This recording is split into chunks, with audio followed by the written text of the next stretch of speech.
হ্যাঁ বলে বলে ছেলেরা আমারে বলছে 3 বছর ধরে আমারে দাওয়াত দিতে চেষ্টা করছে, এই জন্য আমি এবার আসছি। যেভাবেই হোক আল্লাহ আনাইছেন, আসছি, খালাস। আবার আমার পথে আমি, আপনাদের পথে আপনারা, যার যার ঘরে যার যা আমরা ফিরে যাব। কিন্তু আমার কথা এটাই, লাআল্লাহুম ইয়াতাযাক্কারুন। পুরা কোরআনে কথা এটা আছে বারবার, ওয়া আনজালনা ফীহা আয়াতিন বাইয়িনাত লাআল্লাকুম তাযাক্কারুন। আল্লাহ বলেন আমার আয়াত আমি আল্লাহ স্পষ্ট নাজিল করেছি, কেন? যেন তোমরা উপদেশ গ্রহণ করতে পারো। কোরআনে আল্লাহ বলছে ইয়াইযুকুম, আমি আল্লাহ তোমাদেরকে ওয়াজ করছি, লাআল্লাকুম তাযাক্কারুন, কেন? যেন তোমরা উপদেশ গ্রহণ করতে পারো। ফাকসুসিল কাসাসা, আল্লাহ বলছে নবী পূর্ববর্তী অবাধ্য নাফরমান পাপী ব্যক্তি জাতি সম্প্রদায়ের ঘটনা আমি যেগুলো আপনার শুনাইছি আমার বান্দাদেরকে শুনান, কেন? লাআল্লাহুম ইয়াতাফাক্কারুন, যেন তারা ফিকির করে, ভাবে আমার কি করা উচিত, কি ছেড়ে দেওয়া উচিত। এই একই কথা কোরআন। লাআল্লাহুম ইয়াত্তাকুন, আল্লাহ বলেন আমার কথাগুলো আমি কাযালিকা ইউবায়্যিনুল্লাহু আয়াতিহি, আল্লাহ বলেন আল্লাহ তার কথাগুলোকে স্পষ্ট করে তোমাদের সামনে বলেছেন, কেন? লাআল্লাহুম ইয়াত্তাকুন, যেন আল্লাহর বান্দারা আল্লাহকে ভয় করতে পারে। এই একই কথা, লাআল্লাকুম তাত্তাকুন, যেন তোমরা মুত্তাকি হইতে পারো, লাআল্লাকুম তাতাফাক্কারুন, যেন তোমরা ফিকির করতে পারো। ফাতাবিরু ইয়া উলিল আবসার, আল্লাহ বলে হে চোখওয়ালারা তোমরা ভাবো। ফাতাবিরু ইয়া উলিল আলবাব, আল্লাহ বলছে হে বিবেকবানরা তোমরা ভাবো। কি করছো বান্দা, কি করছো বান্দা, করছোটা কি? তুমি ভাবো বান্দা।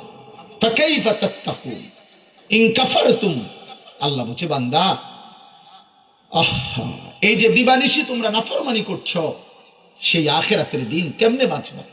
আল্লাহ নিজে বলতেছে কেমনে বাঁচবা রে বান্দা। তুমি জানো বান্দা, ইয়াউমা ইয়াজআলুল বিলদানা শিবা, আখিরাতের একদিন দুঃখ কষ্ট আর পেরেশানিতে একদিনে কুলের বাচ্চা বুড়া হয়ে যাবে। কোরআন শরীফের আয়াত। ফাকাইফা তাত্তাকুন, এই সমস্ত মাতবরি সাতবরি এ ফুটাঙ্গিরি এটি বাদ দেয়।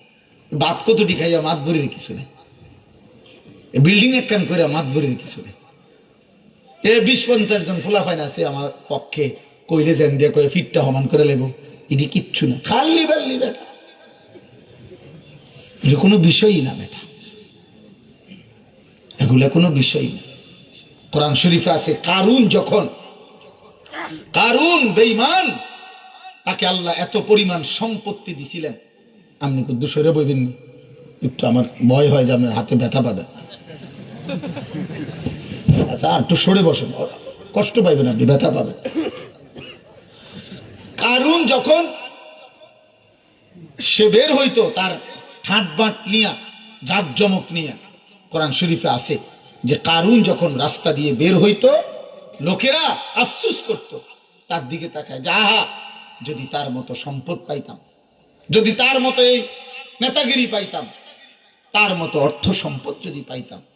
খোদার কসম, আল্লাহ বলেন যেদিন আমি তাকে তার ঘর সম্পদ সহ জীবন্ত মাটির নিচে টেনে ফাখাসাফনা বিহি ওয়া বিদারিহিল আরদা, তারে মাটির নিচে দাফন করে দিছি, সেদিন সমস্ত ওই আফসুসকারী ব্যক্তিগুলো বলতেছিল, হায় মালিক আপনার কি পরিমাণ দয়া যে আপনি তার মতো নাফরমান আমাদেরকে বানান নাই।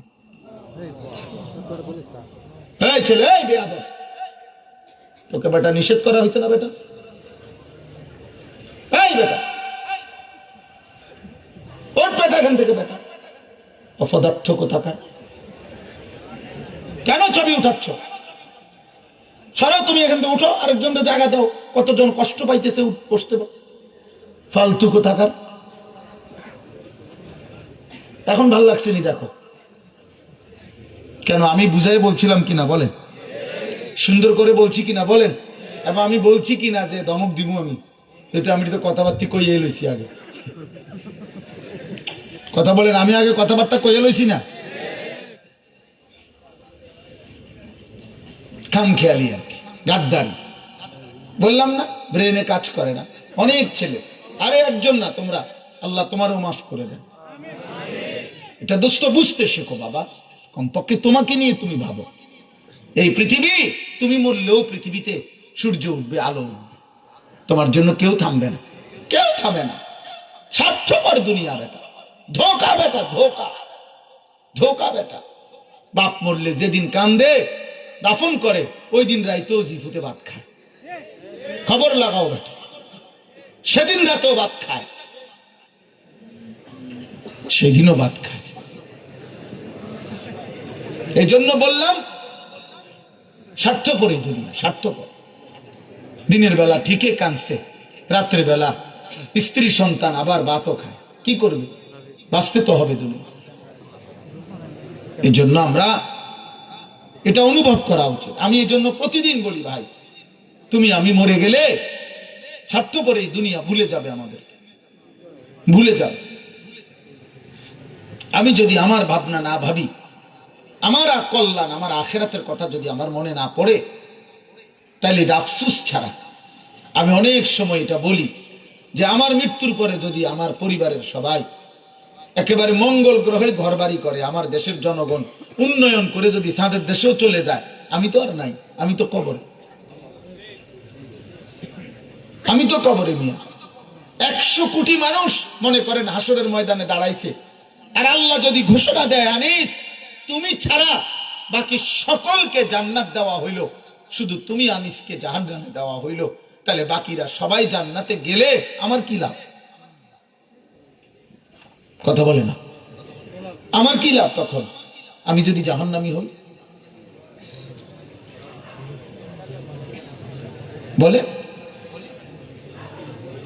তাকাবেন না, এটার দিকে তাকাবেন না, এটা এটার কাজ করুক, আপনি আপনার কাজ করেন। তাইলে এই জন্য বললাম, আমার ভাই ছেলেরা, বাবা তোমরা বুঝতে শেখো। আমি একটা কথাই বুঝাইতেছি, এর মূল বক্তব্য এটা, আত্ম উপলব্ধি।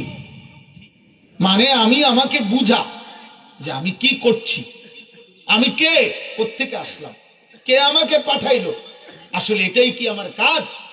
যিনি আমাকে সৃষ্টি করলেন তিনি আমারে কি জন্য পাঠাইলেন, তিনি আমার কাছে কিছু চান কিনা? খোদার কসম, এতটুকু উপলব্ধি যার মধ্যে হয়, বিবেকের দংশন, হৃদয়ের টানাপোড়ন, আত্মার দংশন, বিবেকের অনুভূতি, এটা তার জীবনের সবচেয়ে বড় সম্পদ। মাতাল মানুষ যে প্রতিবন্ধী দুনিয়া এবং লোভের দুনিয়া, নাফরমান একটা সময় প্রতিবন্ধী হয়, অর্থাৎ তার আর উপলব্ধি হয় না যে তাকে মরতে হবে। কোরআনুল কারীমে আল্লাহ বলছে, আল্লাহর সবচেয়ে বড় আযাব কি? কোন মানুষের উপরে দুনিয়ার জীবনে আল্লাহর বড় শাস্তি কি জানেন? কথা বলেন না, বুঝছিনি, প্রশ্ন বুঝছিনি। আগে কোন মানুষের উপরে দুনিয়ার হায়াতে আল্লাহর সবচেয়ে বড় শাস্তি কি? যে আগে সে মাসে 30,000 টাকা করে ইনকাম করত, এখন 25,000 টাকা করে ইনকাম করে, 5,000 টাকা কমে গেছে, এটা শাস্তি? এটা কি? এটা কিচ্ছু না, এটা কিছুই না। খোদার কসম, আল্লাহ কোরআনে বলছে, কোন মানুষের উপরে আল্লাহর সবচেয়ে বড় শাস্তি দুনিয়াতে, সেটা হলো অব্যাহত গুনাহ যদি কেউ লাগাতার করে, গুনাহ যদি কেউ মাত্রাতিরিক্ত করে, গুনাহ যদি কেউ ধারাবাহিক করে, খোদার কসম আল্লাহ বলছে, বান্দা একদিন আমি তোমাকে ওয়ালা তাকুনু কাল্লাযীনা নাসুল্লাহা ফাআনসাহুম আনফুসাহুম, আমি তোমাকে আত্মভোলা করে দেব। আর কোনোদিন তোমার মনে পড়বে না তুমি মুসলমান। তোমার কবর হবে, তোমার মৃত্যু হবে, তোমার আখিরাতে আল্লাহর কাছে যেতে হবে, হালাল হারাম মানতে হবে, জান্নাত কিংবা জাহান্নামে যেতে হবে, তোমার আমল নামা তোমার হাতে দেয়া হবে, মিজানের পাল্লায় তোমার আমল ওজন হবে, তোমাকে আল্লাহর সামনে মুখোমুখি দাঁড়িয়ে এই হায়াতের হিসাব দিতে হবে, ফুলসিরাত পার হইতে হবে, কবরের আযাব থেকে মুক্তি নিতে হবে। আল্লাহ বলে, বান্দা এইটা আমি ভুলাইয়া দেব, এবার শুধু খাইবা, ঘুমাইবা, পেশাব করবা, ভোগ করবে দুনিয়া, আর নাচ গান ফুর্তি জিনা ব্যভিচার মদ জুয়া চুরি ডাকাতি সুদ ঘুষ কিস্তি ক্ষমতার বাড়াবাড়ি অহংকার অধ্যত্ত, শুধু দুনিয়া, শুধু দুনিয়া, শুধু দুনিয়া, শুধু দুনিয়া। আখিরাত ভোলা করে দেব, আত্মভোলা করে দেব। আল্লাহ তাআলা বলে, এটাই হচ্ছে কোন বান্দার উপরে আমি আল্লাহর দুনিয়ার জীবনের সবচেয়ে বড় আযাব।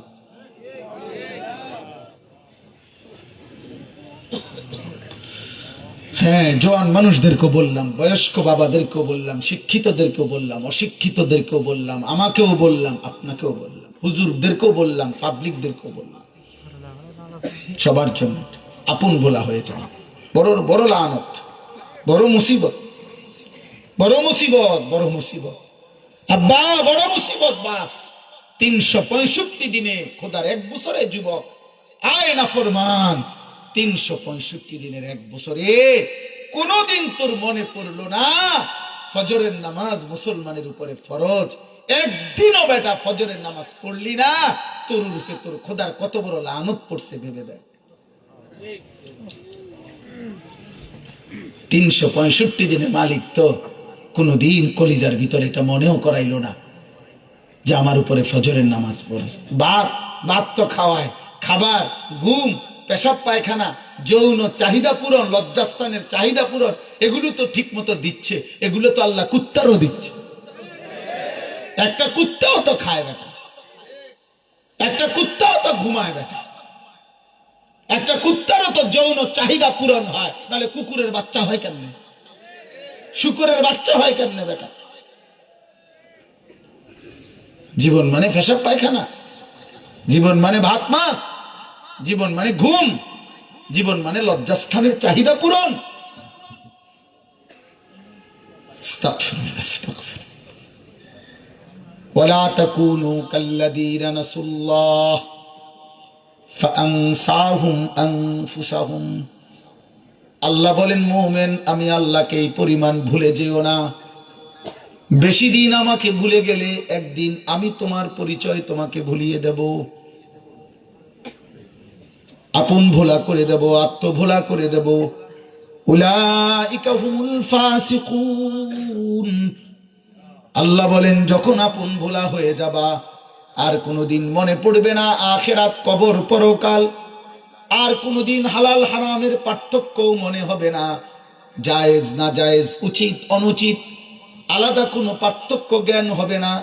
সেদিন মনে রাখবা, তোমার পরিচয় হবে মানুষ না, বরং প্রকাশ্য পাপী। হ্যাঁ, মনে রাখবেন বাপ, পাপীর পরিচয় কোনোদিন মানুষ হয় না, পাপের পরিচয় হয়। আমি এটা সব সময় বলি। কোন সুদখোর, তারে মানুষ মানুষ বলে না, সুদখোর বলে। কোন ঘুষখোর, তারে মানুষ মানুষ বলে না, ঘুষখোর বলে। হ্যাঁ হ্যাঁ, কোন মদখোর, গাঁজাখোর, তারে মানুষ মানুষ বলে না, মদখোর কয়, মদখোর, গাঁজাখোর, ফুট্টাখোর, বাবাখোর, ডালখোর, ইয়াবাখোর, হারামখোর।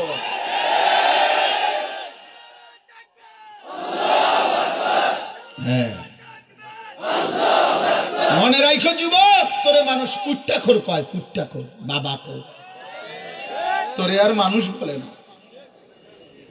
সুদখোরের পরিচয় সুদখোর, জুয়ারির পরিচয় জুয়ারি, বেবিচারী জেনাকারের পরিচয় বেবিচারী, লম্পট, চরিত্রহীন, অসৎ, ওরে আর মানুষ কয় না, ওকে আর মানুষ বলে না। আব্বা,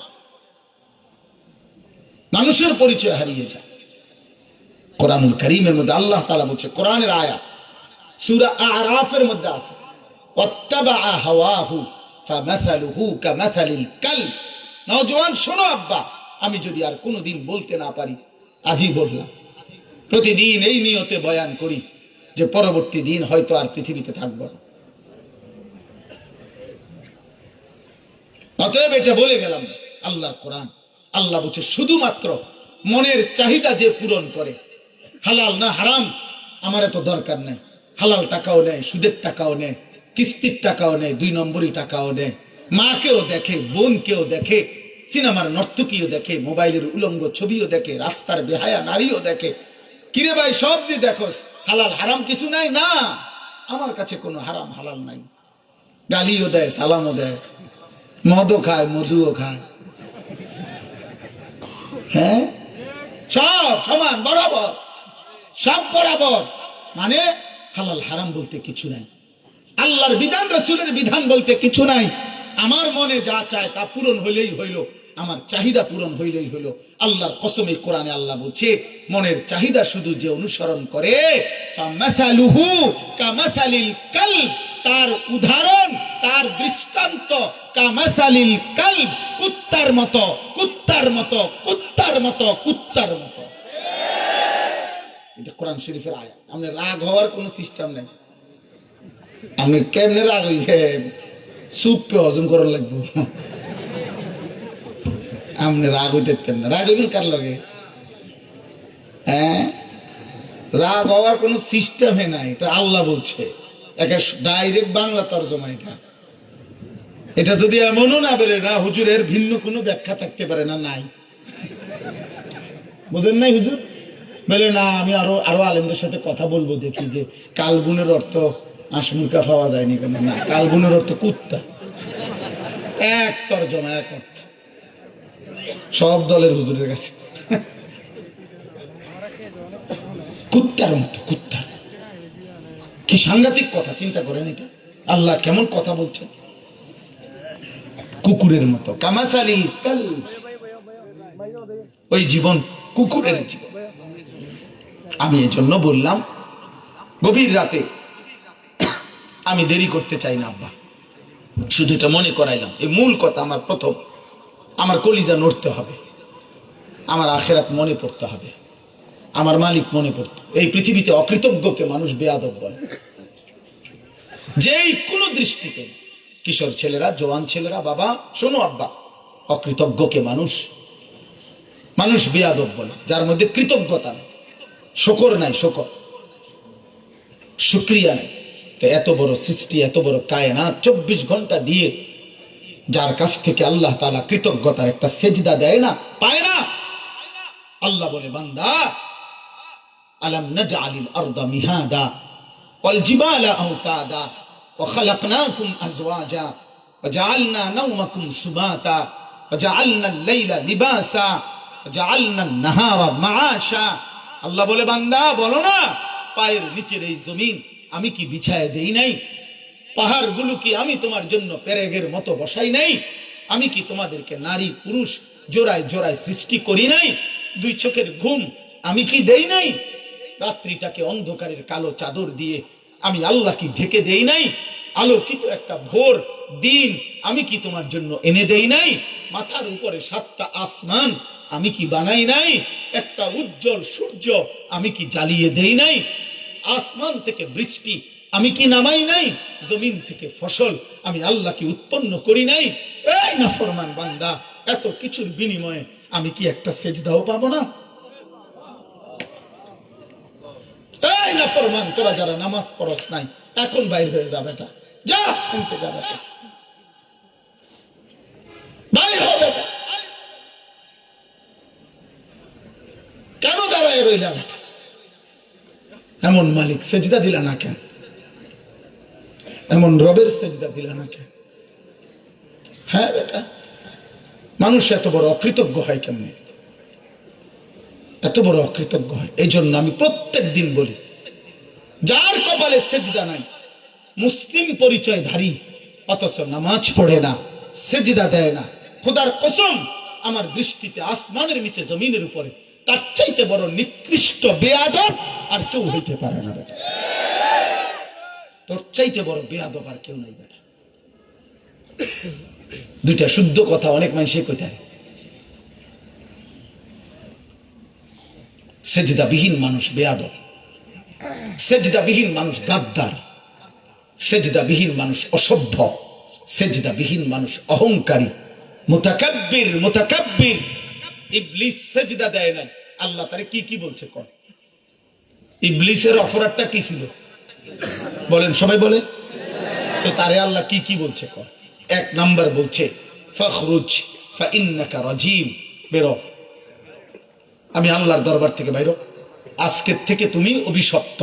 রাজিম, রাজিম এ আরবিতে রাজিম বলা হয় এমন ঘৃণিত ব্যক্তিকে যাকে মূলত পৃথিবী থেকে পাথর মেরে তাড়িয়ে দেওয়া উচিত, এমন ঘৃণিতকে বলা হয় রাজিম। বুঝিনি? এমনি না, এমনি না তুই যাই গাও আমার চোখের সামনে না, পাথর মারতে মারতে যাকে পৃথিবীর থেকে সরিয়ে দেওয়া উচিত তাকে বলে রাজিম। প্রমাণ কি? প্রমাণ হলো ইসলামের মধ্যে কোন বিবাহিত পুরুষ এবং নারী যদি জিনা করে, ব্যভিচার করে, তার পাপের শাস্তি হলো রজম। এই রজম আর রাজিম এক শব্দ, অর্থাৎ পাথর মারতে মারতে তাকে পৃথিবীর থেকে সরিয়ে দাও। এই জন্য শয়তান, ইবলিস অভিশপ্ত, রাজিম। এই জন্য প্রত্যেক বছর হজ্জের সময় সে যে রাজিম, এই কারণে প্রত্যেক বছর হজ্জের সময় টানা 3 দিন এই 30 লক্ষ হাজি তারে মিনার 3 দিন অনবরত পাথর মারে। কেন মারে? তুই তো রাজিম। এমন অভিশপ্ত যাকে পাথর মারার উপযুক্ত। আল্লাহ পাক সেজদা না দেওয়ার কারণে তাকে এটা বলছে। এরপরে আল্লাহ বলছে, ফামা ইয়াকুনু লাকা আন তাতাকাব্বারা ফিহা। কসম খোদার বাপ, আমি বানাইয়া বলতেছি না, আমি বানাই না, মানুষও না, সব কোরআন শরীফের আয়াতে বলি। আল্লাহ বলেন এই ইবলিসকে সেজদা না দেওয়ার কারণে বললেন, ইবলিস আমি আল্লাহর সামনে এত বড় অহংকার করা, তাতাকাব্বারা মানে কিবির, কিবির মানে অহংকার, আমার সামনে অহংকার করাটা মানাইল না, ঠিক করলাম। আমি আল্লাহর সামনে এত বড় অহংকার করা তোমার উচিত হলো না। এই অহংকার, সেজদা না দেওয়া কি বলে না, সেজদা না দেওয়া রাজিম, অভিশপ্ততা। 3 নাম্বার আল্লাহ বলছে, ওয়া ইন্না আলাইকা লানাতা ইলা ইয়াউমিদ্দিন। হাই যুবক, একবার ভাইব, 1 মিনিট বন্ধুর কথা ভাইব। আল্লাহ বলছে, ইবলিস তুমি আমাকে সেজদা দিলা না, তো শোনো, আজকে থেকে নিয়ে কিয়ামত পর্যন্ত ওয়া ইন্না আলাইকা লানাতা, তোর উপরে আমি আল্লাহর লানত লানত লানত লানত করব ইলা ইয়াউমিদ্দিন। কি পর্যন্ত? কিয়ামত পর্যন্ত। কয়টা সেজদা না দেওয়াতে? এবার তুমি দোস্ত বলো, আজকের ফজরের 4 রাকাত নামাজে কয়টা সেজদা ছুটে গেছে? জোহরের 10 রাকাত কমপক্ষে নামাজে কয়টা সেজদা ছুটে গেছে? আসরের 4 রাকাত ফরজ নামাজে কয়টা সেজদা ছুটে গেছে? মাগরিবের 5 রাকাত ফরজ এবং সুন্নতে মুআক্কাদা নামাজে কয়টা সেজদা ছুটে গেছে? এশার 4 রাকাত ফরজ, 2 রাকাত সুন্নতে মুআক্কাদা, 3 রাকাত বিতির, কমপক্ষে এই 9 রাকাতে কয়টা সেজদা ছুটে গেছে? বলো না বেনামাজি বাপ, বলো না। তুমি তোমার রবের কি পরিমাণ ঘৃণা তৈরি করছো। 1 সেজদা না দিলে যদি কিয়ামত পর্যন্ত লানত হয় আব্বা। আবারও বলছি, দুনিয়া তো আল্লাহ তাআলা জানোয়ারকেও ভোগ করতে দেয়। দুনিয়া আল্লাহর একটা দস্তরখান, যেই দস্তরখান আল্লাহ বিছায় দিছে, আল্লাহ বলছে এটা সবাইকে আমি ভোগ করতে দিছি। ইমানদার, নাফরমান, অনুগত, অবাধ্য, সেজদাওয়ালা, সেজদা ছাড়া, কাফের, মুশরিক, বেঈমান, দুনিয়া ভোগ করে না? কথা বলে না কেন? একেবারে টোটালি আল্লাহকে মানে না, আল্লাহ বলতে কিছু নাই এমন নাস্তিক মুরতাদ যারা, তাদেরকে আল্লাহ দুনিয়া খাওয়ায় না। তারা বিয়ে করে না, তাকে বাচ্চা কাচ্চা হয় না, তারা বিল্ডিং নাই, তারা নেতাগিরি করে না, তারা ভোট দখল করে না, দুনিয়া তো ব্যবহার করতে, অথচ সে আল্লাহকেই স্বীকার করে না। দেয়ার ইজ নো গড, কোন ঈশ্বর বলতে কিছু নাই। আমি নিজে একবার ইউনিভার্সিটির 4টা ছেলের সাথে প্রায় 1 ঘন্টা কথা বলছিলাম একদিন, এই 2022 সালে। সরাসরি ছেলে 4টা আমার সাথে এটা স্পষ্ট বলছে, হুজুর সৃষ্টিকর্তা বলতে কিছু আছে, এটা আমরা মোটেই বিশ্বাস করি। এই বাংলাদেশ আমি দেখছি এমন বড় লোক, প্রাইভেট আপনার ব্যাংকের ভাইস চেয়ারম্যান, কোটি কোটি টাকার মালিক ভদ্রলোক, জানাজার নামাজ পড়তে আইছে। জানাজার নামাজের আগে ইমাম সাহেব কবরের আযাবের কথা 2টা মিনিট কইছে। উনি জানাজার সালাম ফিরাইয়া ওই ইমাম সাহেবরে ডাক দিয়ে বলছে, হুজুর কবরের আযাবের মিথ্যা ভয় দেখিয়ে মানুষদেরকে আর কতদিন বোকা বানাবেন? মুসলমানের বাচ্চা, আমরা আপনাদেরকে বোকা বানাচ্ছি না, ঠিক আছে, অসুবিধা নাই। আপনারা যদি ভাত খান, আমরা তো আর সিরা খাই না, ভাতে খাই, আল্লাহর রহমতে খাইতে থাকেন, অসুবিধা নাই। আর কি তা বেশি দুনিয়া কি ভোগ করছি? কে? এই নাফরমান, দুনিয়া কি ভোগ করছো? সুদখোর, হারামখোর, জিনাখোর, ব্যভিচারী, এই বেনামাজি সন্তান, আব্বা দুনিয়া বেশি কি ভোগ করেছো? তোমার জন্য সূর্য যখন ওঠে, ইমানদারের সূর্য তো তখনই ওঠে। তোমার রাত যখন হয়, আমার রাত তখনই হয়। তুমি আলাদা দুনিয়া কি ভোগ করছো। আমি রাত গভীরে সবাইকে বললাম, পাক্কা নিয়ত করেন 5 ওয়াক্ত নামাজ পড়বো ইনশাআল্লাহ। বলো না নওজোয়ান ইনশাআল্লাহ, জোরসে বলো ইনশাআল্লাহ। আল্লাহ আপনি তৌফিক দান করেন। আমি খোদার কসম কাউরে আঘাত দিতে বলি না। আমি ব্যক্তিগতভাবে কইলাম না আমি রাজনীতি করি না, আমি এটি বুঝি না, আমি এগুলা বুঝি না। আমি সবার কলিজা দিয়ে বললাম ফজরের নামাজ। আমি একটা উদাহরণ দেই। আমাদের নবী সাল্লাল্লাহু আলাইহি সাল্লাম রবিউল আউয়াল মাসে সোমবার দিন নবীজি সাল্লাল্লাহু আলাইহি সাল্লাম তিনি ইন্তেকাল করছেন। এটা আমরা সবাই জানি, জানি না? নবীজি সাল্লাল্লাহু আলাইহি সাল্লাম যেদিন ইন্তেকাল করে, ইন্তেকালের পূর্বে আল্লাহ নবী সাল্লাল্লাহু আলাইহি সাল্লাম মোট 17 ওয়াক্ত নামাজ নবীজি পড়তে পারেন, মানে ইমামতি করতে পারে নাই, কামরার মধ্যে পড়ছেন। এত বেশি অসুস্থ ছিলেন, বৃহস্পতিবার দিন এশার নামাজ থেকে শুরু করে সোমবার দিন ফজর পর্যন্ত এই নামাজগুলো নবী সাল্লাল্লাহু আলাইহি সাল্লাম ইমামতি করতে পারে নাই। তাহলে বৃহস্পতিবারের এশা এনেল 1 ওয়াক্ত, আর শুক্রবারের 5, শনিবারের 5, রবিবারের 5, কত হইল? 3 × 5 = 15 আর আগের 1 16, আর সোমবারের ফজর এ কত হইল? এই 17। এই 17 ওয়াক্ত নামাজ নবীজি সাল্লাল্লাহু আলাইহি সাল্লাম জীবিত থাকাকালীন ইমামতি করতে পারেন, অসুস্থ ছিলেন। আর এই 17 ওয়াক্ত নামাজের ইমামতি করছেন নবীজির অনুমতিতে সাইয়্যিদুনা আবু বকর সিদ্দিক রাদিয়াল্লাহু তাআলা আনহু। তো এই শেষ ওয়াক্তটা কি বলেন, সবাই বলেন? কোন দিনের ফজর? এই সোমবার দিন ফজরের ওয়াক্তে আল্লাহ নবী সাল্লাল্লাহু আলাইহি সাল্লাম সাহাবীরা সব মসজিদে নববীতে আসছে নামাজ পড়তে। আবু বকর সিদ্দিক ইমামতি জায়গায় দাঁড়াইছেন। আপনারা যারা আল্লাহর ঘরে নবীর রওজায় গেছেন, মদিনা শরীফ আল্লাহ যাদেরকে তৌফিক দিছে, আল্লাহ সবাইকে তৌফিক দান করেন। দোস্ত মনে রাখেন, ছেলেরা বাবা স্বপ্নও দেখো, বাবারা আপনারাও। আমি সব সময় বলি, এই 2 চোখ, যেই চোখ কালো গিলাফ দেখে নাই, সবুজ গম্বুজ দেখে নাই, সে যেন কিছুই দেখে নাই। কাবার কালো গিলাফ তুমি দেখলা না, মদিনার সবুজ গম্বুজ তুমি দেখলা না, হায় তুমি দেখলাই কি? আর কক্সবাজার 100 কোটি বার দেখলো কিছু আসে যায় না, মদিনার রওজা একবার দেখলে কলিজায় যে ভালোবাসা আসবে। রাসূলুল্লাহ সাল্লাল্লাহু আলাইহি সাল্লামের রওজায় আথার, এটা মসজিদের সাথে লাগোয়া। তো আল্লাহর নবী সাল্লাল্লাহু আলাইহি সাল্লাম এখানেই ছিলেন। আম্মাজান আয়েশার কামরা এটা, যেখানে নবীজির এখন রওজা কবর, এটাই ওনার হুজরা, এখানেই তিনি থাকতেন, আয়েশার কামরা এখানে। তো আল্লাহর নবী সাল্লাল্লাহু আলাইহি সাল্লাম এই ফজরের ওয়াক্তে আম্মাজান আয়েশা রাদিয়াল্লাহু তাআলা আনহাকে, নবীর স্ত্রীর বুকে মাথা রাখা অবস্থায়, প্রচন্ড অসুস্থ, দাঁড়াইতে পারতেছিলেন না। তো নবীজি বললেন, আয়েশা আমার হুজরার পর্দা সরায় দাও, আমি আমার সাহাবাদের নামাজ দেখব। এই পর্দাটা সরাই দিছে, আর হযরত আয়েশা ওনার এই কনুইর মধ্যে ঠেস দিয়া নবী সাল্লাল্লাহু আলাইহি সাল্লামকে বসাইছে। নবীজি আয়েশার বুকের মধ্যে মাথা রাখা ঠেস দিয়া বসছে। আল্লাহ নবী পুরা মসজিদ ভরা দেখছে, পুরা মসজিদ সাহাবায়ে কেরাম ভরপুর। আবু বকর ইমামতি করছে। আল্লাহ নবী তখন অঝরে কাঁদছে। আয়েশা চোখের পানি ফেলে বলছে, আয়েশা আমার 23 বছরের মেহনত সার্থক। আয়েশা গত 23টা বছর আমার উম্মতকে এভাবে ভরপুর নামাজি দেখব, এই আশায় আমি তায়েফের রক্ত ঝরিয়েছি, আমি এত রক্ত ঝরাইছি। আয়েশা আমার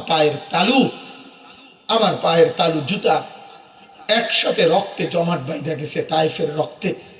আমি ক্ষুধার কষ্টে পেটে 2টা পাথর ভাঙছি। আমি উহুদের দান্দান শহীদ করা খুনে রক্ত মাখা দেহ নিয়ে পড়েছিলাম। আমি রাতের পর রাত আমার উম্মতের জন্য তাহাজ্জুদের নামাজে চোখের পানি ফেলে কাঁদছি। আমার সব কান্না, চোখের পানি, আমার রক্ত, আমার ক্ষুধার কষ্ট, আমার সবকিছুর বিনিময়ে আমি তৃপ্ত, আমি খুশি। আমার উম্মতকে আমি দেখছি ফজরের নামাজে মসজিদ ভরা। আল্লাহর কসম যুবক, একটা যুবক তোর কাছে বলে গেলাম ভাই, নবীজি সেদিন এই ফজরের নামাজে খুশি হইয়া আল্লাহর নবী 2 হাত তুলে আল্লাহর কাছে দোয়া করছিলেন আর বলছিলেন, আল্লাহুম্মা রাফিকাল আ'লা আয় আল্লাহ, এখন আমি আপনি বন্ধুর কাছে যেতে চাই, আর আমার কোনো আপত্তি নাই। আপনি আমারে নিয়ে গেলে, আপনার কাছে ফিরে গেলে আমার আর কোনো আফসোস নাই। আমার উম্মতকে আমি দেখছি ফজরের নামাজে মসজিদ ভরা দেখছি। আল্লাহর কসম, রব্বে কাবার কসম, সেদিন সোমবার নবীজি জোহরের ওয়াক্ত হওয়ার আগেই আল্লাহ নবী ইন্তেকাল করছেন। উম্মতকে শেষ ফজরের নামাজে দেখছেন, শেষ মুচকি হাসি ফজরের নামাজে দেখে দিছেন, শেষ চোখের পানি উম্মতের জন্য ফজরের নামাজ দেখে আল্লাহ নবী চোখের পানি ঝরাইছেন। এই পানি নিয়েই নবীজি কবরে গেছেন, এই চোখের পানি নিয়ে হাসরের ময়দানে দাঁড়াবেন। সেই উম্মত তুমি যদি কিয়ামতের দিন আল্লাহ নবীর কাছে সুপারিশের জন্য যাও, তো তোমার আমল নামা তো দিতে হবে। কাগজপত্র ছাড়া সুপারিশ করবে কেমনে? তোমার ফাইল দিতে হবে না, আমল নামা। আল্লাহ নবী বলবে, উম্মত আনিসুর রহমান, 365 দিনের এক একটা বছরে আমার উম্মত কোনদিন ফজরের নামাজ পড়ো নাই, তুমি আমার উম্মত, আমি কিভাবে সুপারিশ করব? এই আমার তায়েফের রক্তের বদলা, এই আমার পাথর বাঁধা ক্ষুধার কষ্টের বিনিময় দিলা, এই আমার উহুদের দান্দার শহীদ করা খুনের বিনিময়, এই আমার সারা রাত্র তাহাজ্জুদের সেজদায় চোখের পানি ফেলার বিনিময় দিলা। 30 বছর আমার উম্মত সুদ খায়, 60 বছর বয়সী আমার উম্মত তুমি তখনও বিড়ি সিগারেট খাইতা। 60 বছর বয়সী আমার উম্মত তুমি তখনও টেলিভিশনে নর্তকীর নাচ দেখতা। ঠিক আছে, কেমনে নবী সুপারিশ করবে বলেন? আল্লাহ নবী চোখের পানি, আমরা উর্দু কিতাবে পড়ছি, নবী সাল্লাল্লাহু আলাইহি ওয়াসাল্লাম এমন আমল নামা দেখা আল্লাহ নবী চাদর সরায় ফেলবে আর পিঠ দেখাইয়া বলবে, আমার উম্মত তুই আমার পিঠটা দেখ, আমি তায়েফের রক্তে কি পরিমাণ পাথরের আঘাত সয়েছিলাম, বিনিময়ে এটা আমার কি দেখাইলি? আমি এটা নিয়ে কেমনে যাবো আমার মালিকের সামনে? আমি কেমনে বলবো, মাওলা এটা আমি শ্রেষ্ঠ নবীর শ্রেষ্ঠ উম্মতের আমল নামা, এটা আমি বলবো কেমনে? আমি এটা দেখাবো কেমনে? চলো ভাই, আমি সবাই বিবেকের হাতে ছেড়ে গেলাম।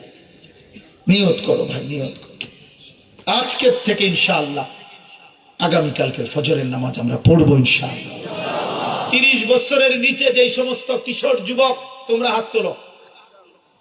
নওজোয়ান, বুড়া মানুষ তুললেন না, বুড়া মানুষ না, 30 বছরের নিচে যারা, বাহ দেখেন, মাশাআল্লাহ মাশাআল্লাহ। নিয়ত করো, এই হাত ধরে রাখো, নামায়ও না, বলো ইনশাআল্লাহ ফজরের নামাজ পড়বো ইনশাআল্লাহ। জোরসে বলো, কি পড়বা পুরা কথাইটা কও।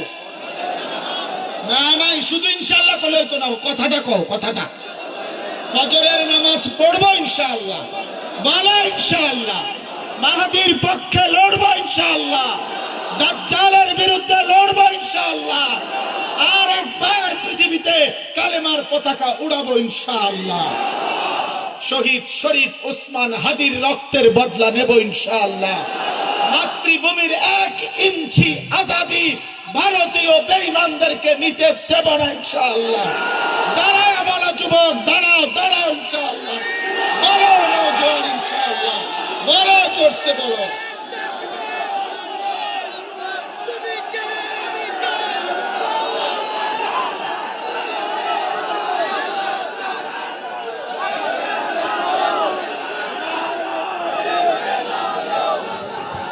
মাশাআল্লাহ মাশাআল্লাহ, বসো আব্বা। আল্লাহ তোমাদেরকে হিম্মত দান করেন।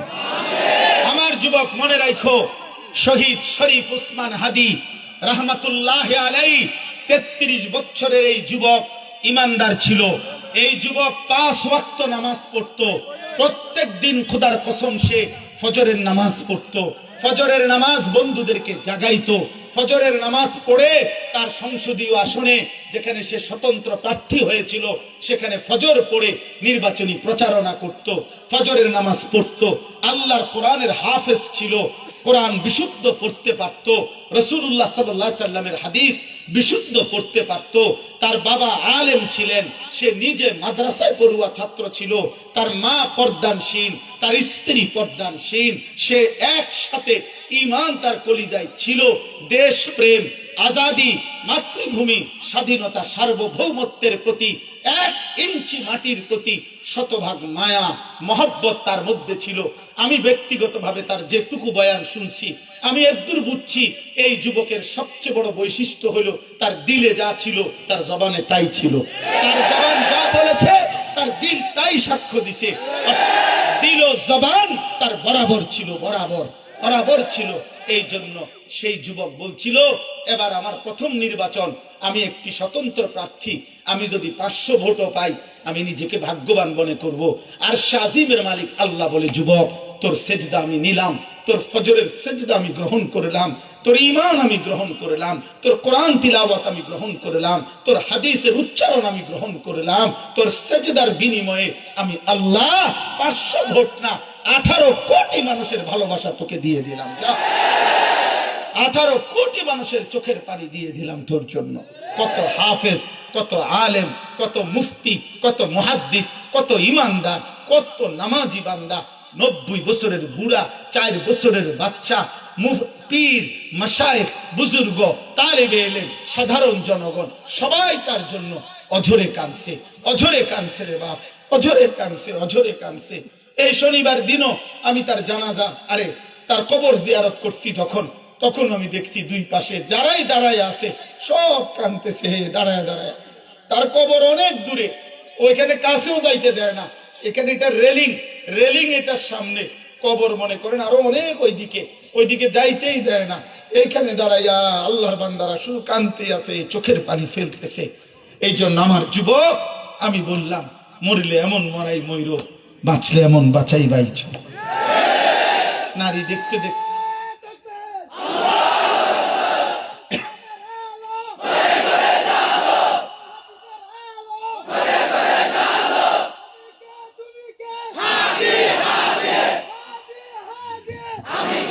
এটা মনে রাখো,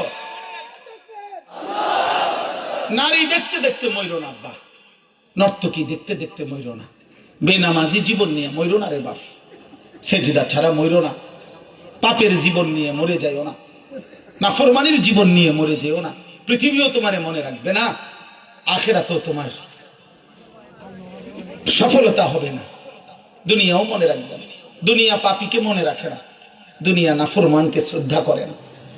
দুনিয়া, খোদার কসম, দুনিয়া ভোগ করা যায়, কিন্তু দুনিয়া নাফরমানকে সম্মানের সাথে, ইজ্জতের সাথে স্মরণ করে না।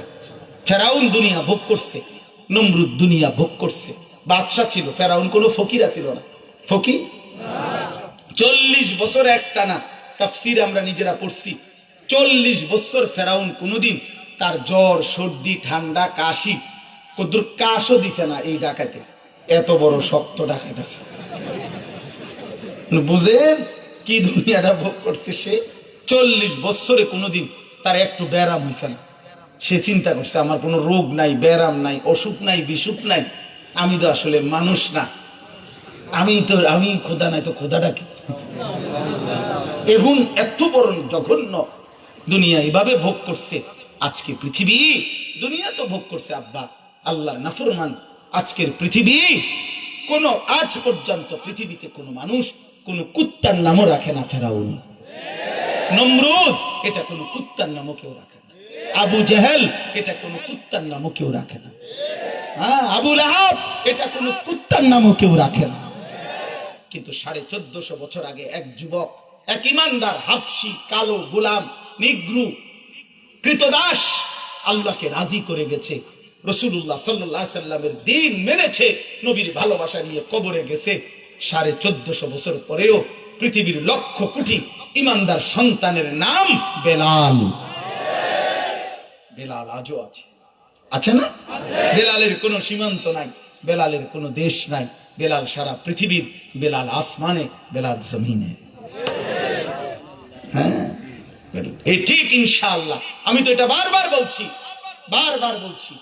1000 বছর পরে বাংলার ইতিহাসে এই পৃথিবী যদি থাকে আগামী 1000 বছর পরেও এই বাংলার যে ছোট্ট বাচ্চা বড় হবে সে ইনশাআল্লাহ শহীদ শরীফ ওসমান হাদি রাহমাতুল্লাহি আলাইহি এই ইমানদার যুবককে শ্রদ্ধার সাথে স্মরণ করবে। পৃথিবীর ইতিহাসে স্বর্ণের অক্ষরে তার নাম লেখা হয়েছে। এই 3 জন ওসমান পৃথিবীতে যাদের নাম সোনার অক্ষরে লেখা হয়ে গেল। এক ওসমান, ওসমান ইবনে আফফান, ইসলামের 3য় খলিফা, তিনি ওসমান। দ্বিতীয় ওসমান, এই পৃথিবীতে মুসলমানদের শেষ খেলাফত যার হাতে প্রতিষ্ঠিত হয়েছিল, ওসমানী খেলাফত, তুর্কি খেলাফত, যেটারে অটোমান খেলাফত কয়, অটোমান সাম্রাজ্য, অটোমান এম্পায়ার। এই তুর্কি খেলাফত 650 বছরের তুর্কি খেলাফতের প্রতিষ্ঠাতা যিনি ছিলেন তিনি ছিলেন ওসমান, ওসমান গাজী যার নাম ছিল। আর এই 3য় ওসমান আমার মাটির শহীদ শরীফ ওসমান হাদি রাহমাতুল্লাহ। ইনশাআল্লাহ, ইনশাআল্লাহ। এই জন্য যুবক, তাকেও ভুলো না, আল্লাহকেও ভুলো না, দেশকেও ভালোবাসো, নামাজের সেজদাও দাও ইনশাআল্লাহ। আগামীর সম্ভাবনা ইনশাআল্লাহ আল্লাহ তৌফিক দান করে। আল্লাহ আমাদের ছেলেদেরকে কবুল করে, আল্লাহ আমাদের সন্তানদেরকে। তোমরা মাতৃভূমির হিফাজত করো। আমগরও প্রত্যেক দিন বলে, হুজুর সাবধানে থাকেন, খেয়াল করে চললেন, কথাবার্তা মুশকিরা কইয়েন। আমারও পরিষ্কার বক্তব্য এটা, যে সোজা হিসাব গুলি করুক আর খুন করুক আর গুম করুক আর হত্যা করুক, যে যাই করুক বেটা, দেশের কিংবা বাহিরের যেই গুলি করুক খুন করুক, সহজ বাংলা হইল শেষ পর্যন্ত গুলি করে খুন করে আমারে তো আমার আল্লাহর কাছেই ফেরত পাঠাইবে না। কথা বলে না? ফেরত পাঠাবে কার কাছে? আর কসম খোদার তিনি ইনসাফ করবে, আল্লাহ তো জুলুম করবে না। এজন্য ওই শুটার বেঈমান, তুই তো ভারতের কাছে শহীদ শরীফ ওসমান হাদিকে পাঠাও নাই, তুমি তো আল্লাহর কাছে পাঠাইছো। আর তুমি দেখবা শহীদ শরীফ ওসমান হাদি এখন জান্নাতের বাদশা। তুমি তো তারে অন্য কাছে কোথাও পাঠাইতারও নাই, আল্লাহর কাছেই তো পাঠাইছো। ওই কোথায় গেছে? মালিকের কাছে গেছে না? খালাস, আর অসুবিধা কি? এই মরণে অপমান কি? এই মরণে লজ্জা কি? কথা বলে না কেন? শরমের কি? চোর ডাকাইতেও মরছিনি, সাহসের সাথে মরছি। সে নিজেই বলছে, আমারে গুলি না করা পর্যন্ত আমারে থামানো যাবে না। আল্লাহ আল্লাহ তাকে কবুল করে। আল্লাহ বাকি দেশ জাতি নিয়ে যারা ভাবে, আল্লাহ তাদেরকেও মাফ করে দেন, আল্লাহ তাদেরকেও মাফ করে দেন। আমাদের সাবেক প্রধানমন্ত্রী বেগম খালেদা জি, আল্লাহ তাকেও মাফ করে দেন। আল্লাহ আমার দেশের প্রত্যেকটা মুসলমানকে আল্লাহ মাফ করে দেন, প্রতিটা কবরবাসীকে আল্লাহ মাফ করে দেন। আগামীর প্রতিটা রাজনীতিবিদকে আগামী নির্বাচনকে সামনে রেখে ইসলাম এবং দেশ প্রেমকে একসাথে ভাবার তৌফিক দান করে। দোয়া করতে হবে আব্বা, দোয়া। কেন বুড়ি ছেলে হইতো না, বইয়া বইয়া বুদ্ধি না, না না দোস্ত, সব বুদ্ধিতে দেখা গেছে মালিকের ফয়সালা যা তাই কার্যকর, ঠিক কিনা? এই জন্য আমরা যারা সাধারণ মুসলমান, আমরা যারা সাধারণ জনগণ, আমরা মালিকের কাছে দোয়া করি, মালিক আল্লাহ আপনি আমার দেশের রাজনীতিবিদদের কলিজার মধ্যে ঈমান এবং দেশ প্রেম একসাথ করে দেন। বলে না আমি? ওরা যেন সেজদাও দেয়, ওরা যেন দেশকে নিয়েও ভাবে। আল্লাহ তৌফিক দেন, আল্লাহ কবুল করেন, আল্লাহ কবুল করেন। শেষ কথা, এবার তর্জমাটা বলি, শুধু অর্থ বললেই শেষ। আল্লাহ তাআলা বলতেছেন আলিফ লাম মিম, এটা কোরআনের মুজিজা। আল্লাহ এবং তার রাসূলই এটার অর্থ ভালো জানেন। আহাসিবান নাসু আন ইউতরাকু আন ইয়াকুলু আমান্না ওয়া হুম লা ইফতানুন। আল্লাহ বলে, বান্দা, আমার বান্দারা কি ভেবেছে যে তারা শুধু মুখে বলবে আমি মুসলমান, আর আমি আল্লাহ কোনো পরীক্ষা না নিয়ে তাদেরকে এমনিতেই ছেড়ে দেব, জান্নাত দিয়ে দেব? এই কি ভেবেছে? আল্লাহ জিজ্ঞেস করছে। আল্লাহ বলে, না বান্দা, এটা হবে না। তুমি যদি নিজেকে দাবি করো মুসলমান, তাহলে তোমার ইমানের পরীক্ষা দিতে হবে। কি দিতে হবে? ওয়ালাকাদ ফাতান্নাল্লাযীনা মিন ক্বাবলিহিম। আল্লাহ বলেন, আমি আল্লাহ যারাই ইমানের দাবি করেছে আমি তাদের পরীক্ষা নিয়েছিলাম। ফালা ইয়ালামান্নাল্লাহুল্লাযীনা সাদাকু ওয়ালা ইয়ালামান্নাল কাযিবিন। আর 2 মিনিট ধৈর্য ধরে, শেষ। আল্লাহ তাআলা বলেন, আমি ইমানের পরীক্ষা নিয়ে জেনেছি কারা কারা ইমানের দাবিতে সত্যবাদী আর কারা কারা মিথ্যাবাদী। আইডি কার্ড সবারই থাকতে পারে, ধর্ম ইসলাম, পাসপোর্টে সবার লেখা আছে ধর্ম ইসলাম, জন্ম নিবন্ধন সনদে সবারই লেখা আছে ধর্মের লগে ইসলাম। আল্লাহ বলেন এইটি হইতো না, পরীক্ষা দিতে হবে, পরীক্ষা। শুধু মুখে তো বলছি আমি মুসলমান, না না, আল্লাহ বলে এতে হইবে না বান্দা, পরীক্ষা দিতে হবে, পরীক্ষা। পরীক্ষা দিয়ে প্রমাণ করতে হবে তুমি সত্যবাদী না মিথ্যাবাদী, ইমানের দাবিতে। এখন পরীক্ষা কি? এ পুরা জীবন মৃত্যু পর্যন্ত আল্লাহর প্রতিটা হুকুম এটাই পরীক্ষা।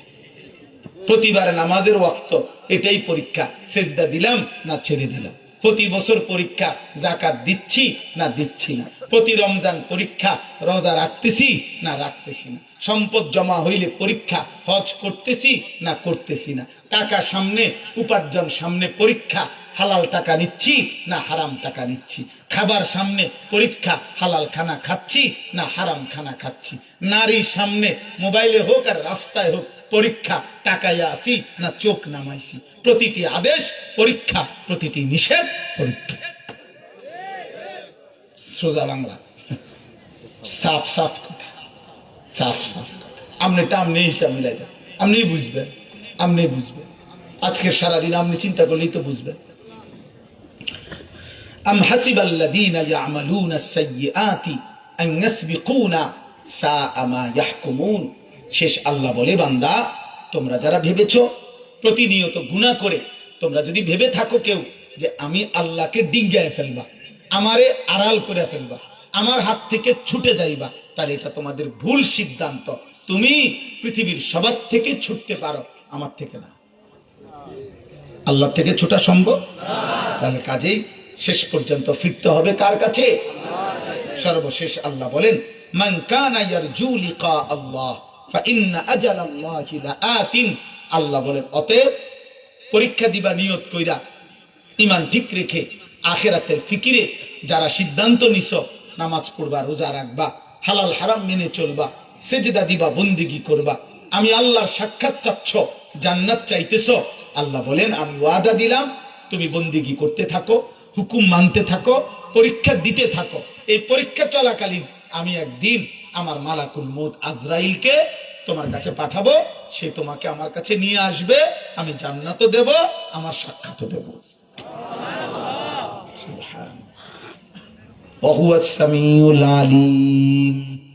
আর আল্লাহ বলেন, বান্দা সব কথার শেষ কথা, যাই করো সব শুনি, যাই বলো সব জানি, ভালোটাও আমি জানি, মন্দটাও আমি জানি, জানি কিনা? অতএব অনেক রাত আপনারা কষ্ট করছেন, আপনাদের সবার কাছে আমার কথা, ছেলেদের, নওজোয়ানদের, সর্বস্তরের বাবা ভাই, অনেক মাশাআল্লাহ আপনারা মনোযোগ দিয়ে পড়ছেন। আল্লাহ আপনাদের সবাইকে কবুল করেন। সর্বশেষ আবারও বলছি, কিশোর যুবক ছেলেরা, তোমরা আরেকবার হাত উঠাও। মাশাআল্লাহ, হাত নামাও। তোমাদের কাছে শেষ দুইটা ওসিয়ত আমার। এক, চোখের হেফাজত করো, নারী দেখো না, অশ্লীল ছবি দেখো না আব্বা, মোবাইলে নর্তকী দেখে দেখে, উলঙ্গ ছবি দেখে দেখে এমন সুন্দর সময়, সম্ভাবনা, যৌবন, হায়াত নষ্ট করো না আব্বা। হাত জোর করে বলো, হাত জোর। তুমি দেশের জন্য ভাবো, জাতির জন্য ভাবো, আখিরাতের জন্য ভাবো।